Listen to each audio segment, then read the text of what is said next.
kewajiban. Kalian udah pernah mendengar yaitu aturan ataupun hak dan kewajiban? Nah, pastinya pernah. Nah, jadi di sini sudah pembelajaran yang Bapak sampaikan yaitu yang pertama menjelaskan makna aturan dan norma. Yang kedua mengidentifikasi aturan di rumah, sekolah dan lingkungan sekitar. Yang ketiga yaitu mengidentifikasi hak dan kewajiban di rumah dan di sekolah dan menjelaskan aturan dalam menghasilkan keputusan bersama. Yang terakhir yaitu menerapkan aturan dalam kehidupan sehari-hari. Nah, jadi yang pertama yaitu ada aturan dan norma. Nah, jadi pasti kalian pernah mendengar yang namanya aturan. Bisa lihat yang sebelah bawah. Mungkin yang dimana pada aturan dan norma tersebut memiliki makna yang hampir sama.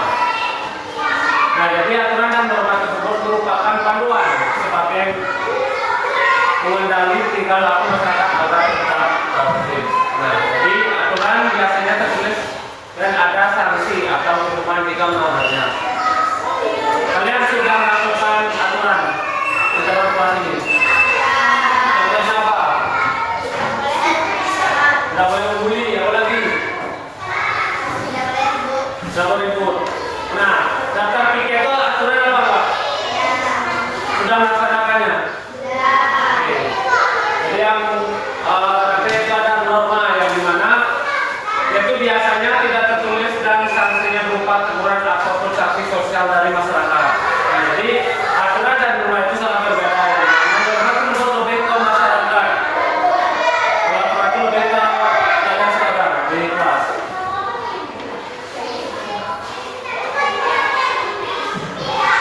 Nah, ini juga yang kedua ya. Tadinya itu ada aturan yang di rumah. Jadi aturan di rumah dibuat oleh orang tua agar suatu rumah itu jadi tercipta akan atur. Nah, jadi kalian di rumah tersebut melakukan aturan di rumah biasanya tidak tertulis dan dapat berbeda-beda setiap harinya. Tahu gimana namanya? Nah, kamu makan disuruh apa enggak? Disuruh. Waktunya pas apa beda-beda waktunya? Nah, itu adalah salah satu contoh yang sangat simpel yang mana tidak tertulis dan dapat berbeda-beda di setiap tempat, di setiap waktunya. Nah, jika melanggar, kita dapat ditegur ataupun dinasihati orang tua. Jika berulang-ulang, kita dapat diberi hukuman.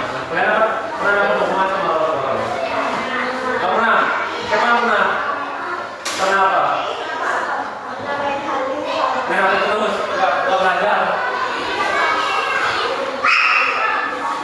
Oke, dan selanjutnya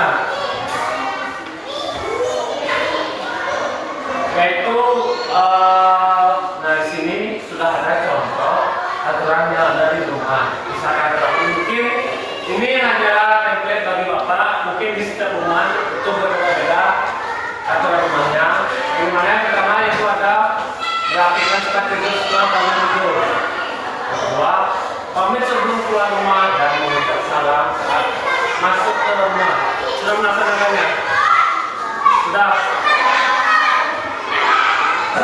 Kemudian yaitu menjaga kebersihan rumah. Nah, menjaga kebersihan rumah itu sangat penting untuk kalian semua. Dimana kalau lingkungan kalian bersih, otomatis kalian bakal nyaman dan juga kalian melakukan sesuatu itu berasa nyaman dan tidak ada yang menjauh dari kalian. Ini sebenarnya paling penting yaitu berbicara santun kepada anggota keluarga, bukan anggota keluarga saja, melainkan ke orang yang lebih tua daripada kalian. Dan terakhir yaitu melakukan mainan setelah digunakan. Kalian masih ini mainan? Masih? Apa? Boneka? Nggak ada yang main ini? Main buli? Nggak ada?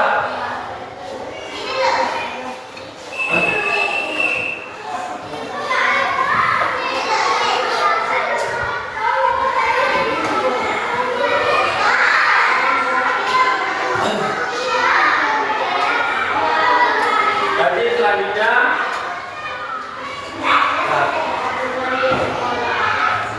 di depan kalian sudah tertera aturan di sekolah.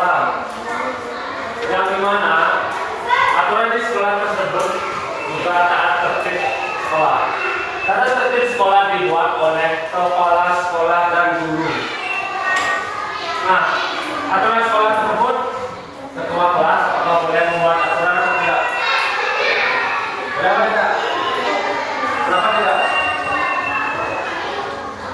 Sebenarnya bukan hanya kepala sekolah dan guru, kalian juga bisa membuat aturan, tapi dalam ruangan di kelas. Kalau di luar lingkungan kelas itu sudah yang menjaga atau yang membuat itu kelas dan guru. Jadi kan tidak mungkin di dalam kelas itu guru yang membuat aturan, pasti kalian membuat aturan. Contohnya seperti tadi yang minta temannya, yaitu ada piket dan juga tidak boleh bersih lagi misalnya. Nah, tata-tata sekolah buat tertulis dan biasanya di tempat di dinding sekolah. Nah, sana ada dinding, pernah kalian lihat dinding sekolah? Nah, pernah kalian baca pengumuman apa yang lain sebagainya? Nah, selanjutnya yaitu ada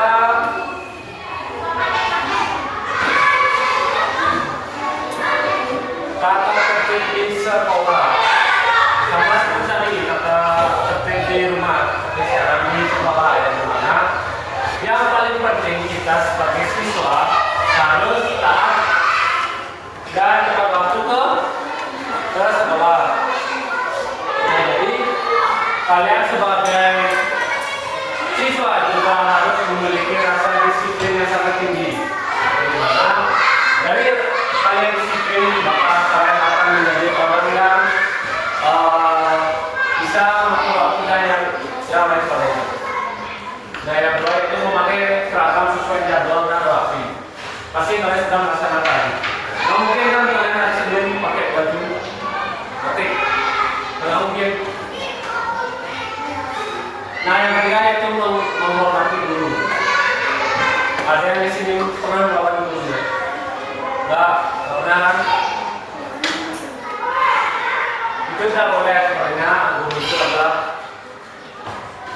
pemimpin kalian ataupun yang mengajarkan kalian segalanya. Yang selanjutnya itu adalah menjaga kebersihan kelas dan salah satunya dengan melaksanakan piket. Nah, jadi dia tadi Bapak bilang di dalam kelas yang membuat aturan itu adalah ketua kelasnya, bukan guru. Jadi ketua kelas, makanya kalian memilih ketua kelas agar ketua kelas tersebut bisa mengatur kalian ataupun mengatur di kelas ini. Itu adalah gunanya. Selanjutnya yaitu mengikuti upacara dengan tertib. Nah, ini juga penting. Ada yang tahu kenapa kalian harus melaksanakan upacara?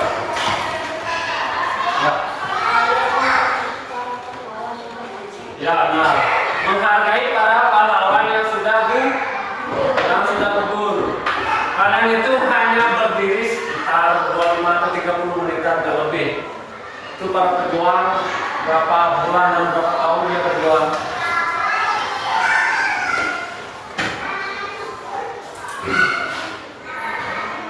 Nah, selanjutnya ini juga penting yang dimana aturan di lingkungan sekitar, dari lingkungan sekitar tersebut di masyarakat, di rumah pun juga begitu, dan lain sebagainya.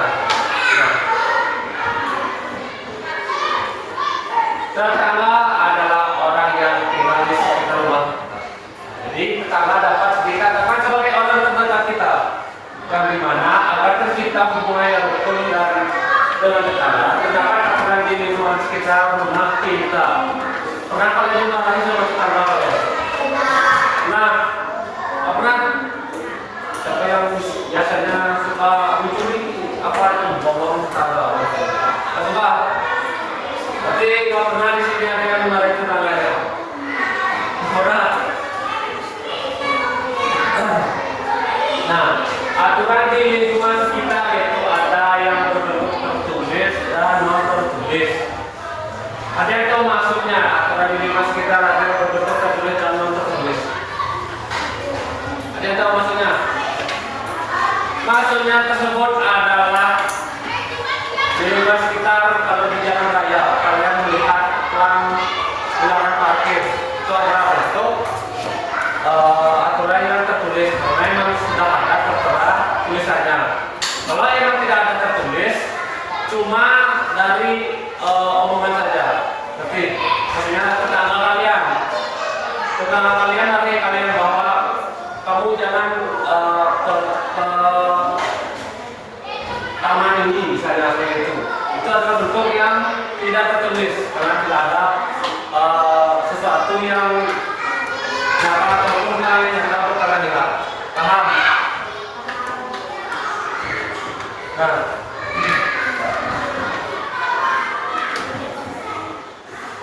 berikut ini Bapak bakal mengasih kalian contoh aturan tertulis di lingkungan sekitar. Bagaimana? Yang pertama yaitu ada tamu warga harus melapor kepada satpam atau ketua RT. Kalau kita di Bali istilahnya pendesa, bukan itu pendesa. Pendesa. Tahu? Yang kedua yaitu ada larangan membuang sampah sembarangan. Nah, siapa yang sini suka membuang sampah sembarangan? Ada larangan. Karena sampah sekecil apapun bakal tetap di sana dan membuat banjir yang mungkin menyebabkan alam yang tidak baik. Kalian juga pasti melihat bukan di masyarakat di sekolah aja kalian harus dituntut untuk bersih dalam kelas maupun di luar kelas. Pasti kalian sudah pernah melihat bapaknya marah-marah terkait sampah atau yang sebagainya. Nah, jadi selanjutnya itu ada kamu warga harus membuka kaca kendaraan untuk memeriksa petugas. Yang terakhir, pengendara harus berjalan karena lewat karena bahaya kecil.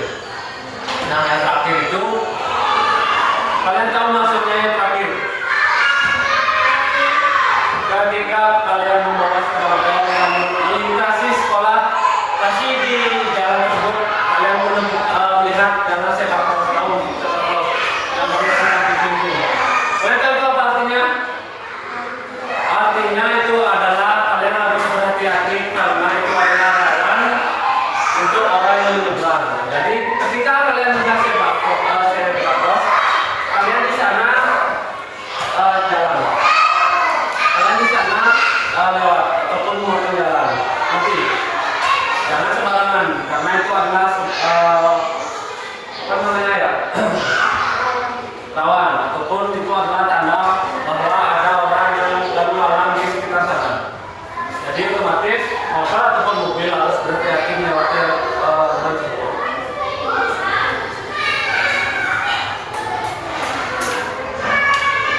Nah, ini yang aturan yang kita tertulisnya di lingkungan kita. Yang pertama yaitu menjenguk tetangga yang sakit. Manakah menjenguk tetangga orang? Itu namanya. Nah, kalian dijenguk juga. Kalian dijenguk juga. Ataupun kalian dijenguk sama tetangga kalian. Nah, yang kedua itu menghadiri acara yang diadakan tetangga. Nah, pasti kalian pernah itu. Entah tetangga kalian mengadakan acara syukuran yang sebagainya. Pasti kalian ikut sama orang tua kalian. Ataupun kalian diajak sama orang tua kalian. Nah, ini juga penting yaitu mengetuk pintu saat bertamu ke rumah warga ataupun tetangga kalian. Kalian harus melakukan seperti ini. Kalau tidak kalian seperti itu maka kalian tidak sopan namanya. Kalian yang misalnya akan masuk ke rumah tetangga kalian, langsung buka pintu, langsung minum, langsung beli makanan, itu sopan apa enggak? Tidak. Nah, jadi yang terakhir itu mengikuti kerja bakti untuk pembersihan lingkungan. Karena yang pernah lihat orang kerja bakti di sekitar ya. Selama ini apa kalau royong di Bali? Nah, kita supaya melihat dulu. Itu pasti sebelum ada sembarangan pasti semuanya meresik namanya. Kalian tahu meresik? Meresik itu artinya bersih-bersih bagi umat Bali. Paham? Nah, jadi mungkin Bapak masih mau tes breaking sedikit, mau nggak? Mau. Betul nggak? Betul. Bapak. Jadi Bapak ngasih kalian jeda, mana Bapak memberikan kalian tes breaking. Jadi tes breakingnya adalah, kalian tahu tes breaking? Tahu? Tes breaking itu adalah hiburan untuk kalian. Nah, jadi tes breakingnya itu adalah dengarkan Bapak. Kalian belajar hitung, tapi yang urutan ketiga dia tidak bilang ketiga, tapi bilang dor. Oke? Misalnya dari sana 1 2 dor, 1 2 dor, 1 2 dor.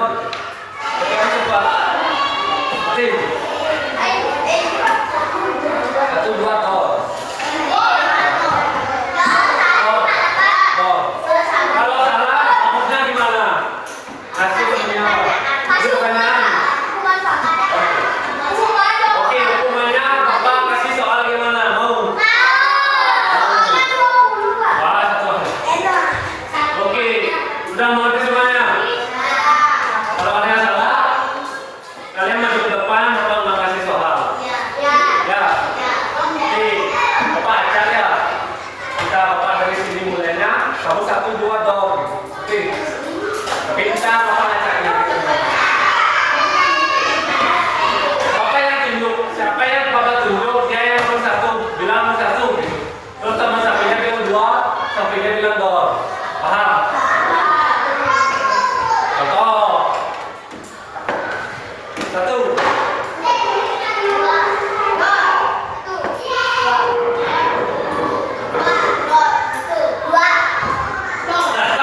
Tambah kamu. Nah itu, kalau kalian nambah, itu juga kalian kena hukuman. Jadi itu jadi contoh, tapi makanan itu kalian sendiri bilang 1 2 3, 1 2 dor, 1 2 dor, seperti ini. Oke. Nanti Bapak tunjuk, tapi tetap ke sini. Itu dia. Untuk ular. Oke. Cepat, tapi pasti. Oke. Jangan kayak gitu. 2 dor lagi itu. 1 2 dor, 1 2 dor. Oke, Bapak mulai dari kamu.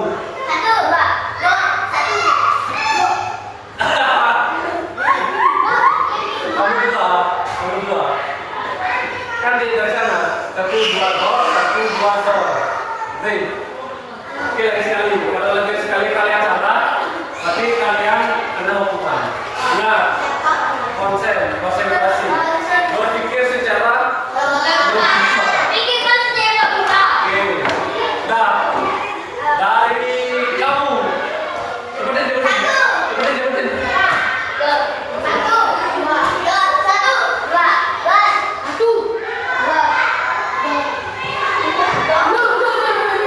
Oke, kalau di sana 2, kamu dor langsung.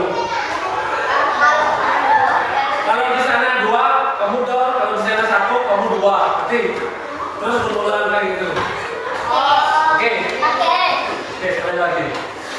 Dari kamu. Bukan apa? Bukan, maju kamu maju. Nyari lagi apa? Sekali aja. Nyari lagi. Dari perpasangan. Mulai dari kamu. Salah kamu masuk. Oke, kita sedang mendapatkan 2. Dapetin aja. Kenapa yang banyak ya? Oke, jauh-jauhan nih, jauh-jauhan. Oke. Ini cepet-cepetan ya. Pertanyaannya cepet-cepetan.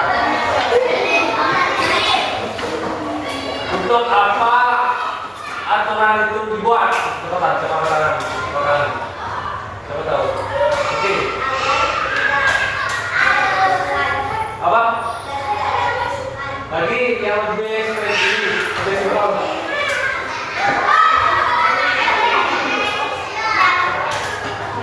Ya.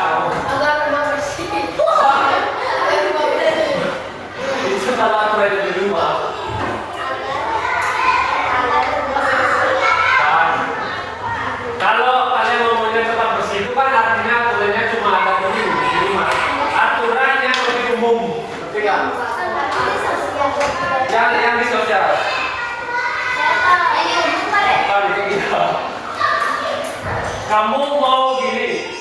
Nah, tadi Bapak kasih kamu satu gini. Satu kesempatan buat menjadi pendengar buat kasih jawaban. Oke. Siapa yang mau? Siapa yang mau? Oke, jawabnya spesifik. Oke, Bapak itu sampai 5 kalau program orang mulia.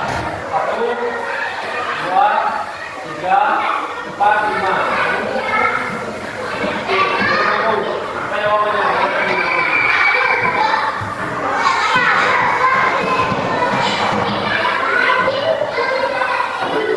Oke, lagi Bapak.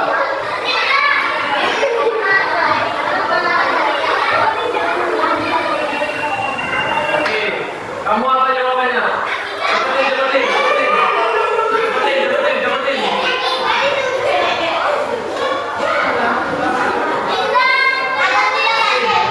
Kamu dulu tak? Cepetin, 1, 2, 3. Oke. Oke, lalu kita akan menjawabnya. Nah.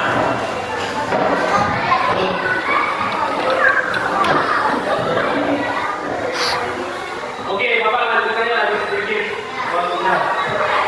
Nah, jadi yang selanjutnya yaitu ada hak dan kewajiban di rumah maupun di sekolah. Nah, jadi kamu tahu hak itu apa? Siapa yang mau baca? Nah, siapa mau baca? Sudah ada di tempat itu. Oke, kamu siapa? Aktivitasnya bersama keluarga di rumah. Setiap anggota keluarga memiliki hak dan kewajiban. Hak adalah sesuatu yang harus kita terima. Setiap hak diikuti oleh kewajiban. Kewajiban adalah sesuatu yang harus kita lakukan untuk memperoleh hak. Hak di dalam kewajiban ada hak orang lain. Dengan melaksanakan kewajiban berarti kita itu menjaga hak orang lain. Nah, jadi ada yang paham apa yang dimaksud namanya. Nah, jadi secara sebenarnya hak adalah sesuatu yang harus kita terima. Jadi hak itu adalah hak kita sendiri. Mau kita kayak gimana? Begitu juga dengan orang lain. Itu selanjutnya itu ada hak dan kewajiban di rumah beserta contohnya yang mana kita sebagai anak di rumah itu memiliki hak yang dimana pertama itu ada hak mendapat kasih sayang dari keluarga ataupun orang tua kalian. Yang kedua itu ada hak memperoleh rasa aman.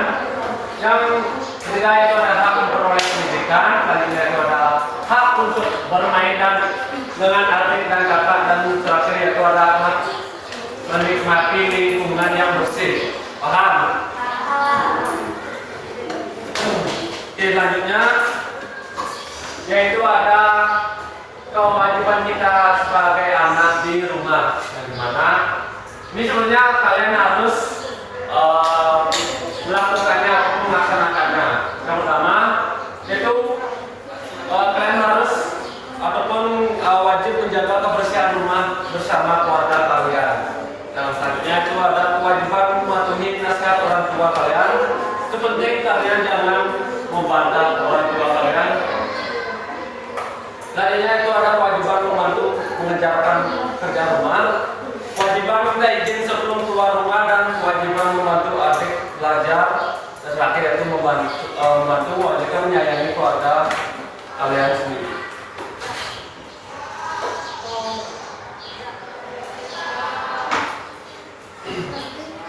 Nah, sebagai kalian juga sebagai siswa kita harus memiliki kewajiban-kewajiban di sekolah. Di sini Bapak memberikan contoh sedikit, yaitu kewajiban membuka tugas dan juga mendengarkan guru kalian jelaskan di depan. Itu sangat wajib. Nah, selanjutnya yaitu melaksanakan kewajiban mendapatkan hak sebagai siswa. Nah, kita sebagai siswa memiliki hak juga yang mana yaitu ada hak meminjam buku di perpustakaan sekolah. Nah, itu juga penting kalian meminjam buku sekolah ataupun di perpus untuk menambahkan relasi untuk kalian. Nah, selanjutnya itu ada aturan dalam menghasilkan keputusan bersama. Nah, ini juga sangat penting. Kalian di dalam kelompok kalian harus bisa mengatur ataupun mengambil keputusan bersama-sama yang disepakati ataupun disetujui bersama. Jadi kalian harus pintar untuk berkomunikasi satu sama lain agar menghasilkan keputusan yang sama.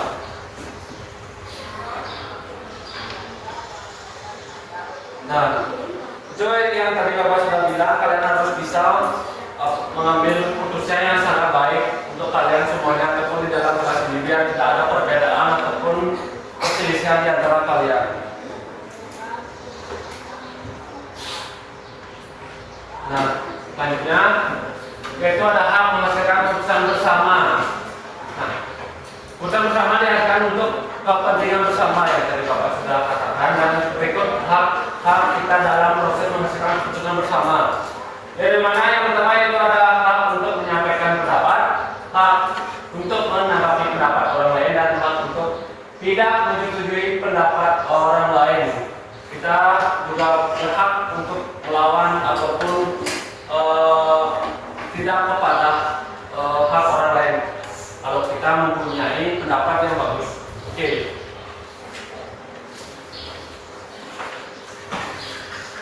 Nah, ini adalah slide terakhir ataupun materi terakhir, yaitu kewajiban dalam menghasilkan keputusan bersama. Nah, kita memiliki kewajiban agar keputusan bersama dapat dihasilkan dengan baik. Yaitu berikut adalah kewajiban yang dapat kalian lakukan. Yang mana pertama, kewajiban menyampaikan pendapat dengan santun dan jelas, dan kewajiban meminta izin sebelum menyampaikan pendapat, dan terakhir yaitu kewajiban menerima perbedaan pendapat. Kalian juga kalau